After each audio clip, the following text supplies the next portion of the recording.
December 2020 lead and copper testing results. Okay, so just kind of an update.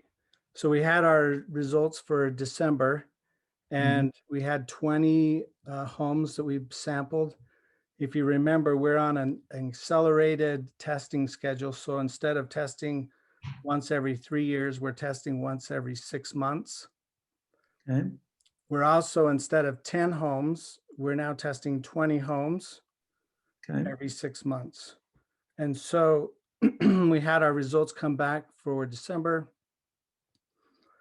The other thing to note on this, remember, the test isn't necessarily a pass or fail test. What it is if you, of the 20 results, if you have the 90th percentile becomes your measurement. If that 90th percentile is over the EPA limit, then it exceeds the triggers. Then there's additional action items that the state requires. And so 18 months ago, if you remember, we exceeded the lead, and it triggered a number of responses that we had to do. Hence we doubled our testing. We're testing every 6 months. We've had to submit other repeat samples and so forth. And then if you remember, 6 months after that, we exceeded the threshold for copper. And now here we are 18 months into this, we've had our testing come back. We had one sample that exceeded the lead and one sample that exceeded copper, but the overall sampling, we were under the EPA testing. So that's good news for us. And so we're gonna know here again, we'll take another round of sampling that'll be due in June and see where we're at in June, end of June. Hopefully we can keep on coming underneath these action levels. But Eric, just to be clear, these are all sampled within households.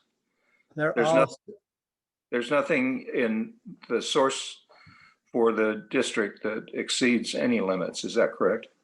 Nothing that exceeds the limits. We have, for example, Upper Freeze Creek, which is the one we've used primarily throughout the year.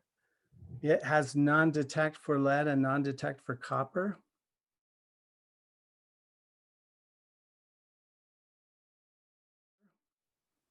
Well 1 had a trace amount of lead, and well 2 had a trace amount of copper, and the rest were non-detect. So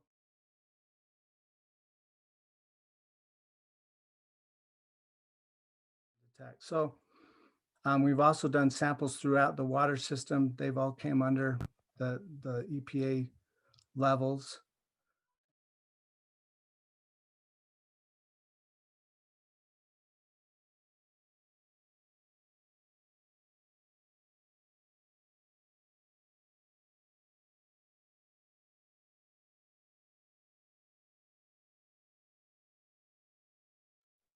And so right now it's still pointing into the plumbing of the individual homes.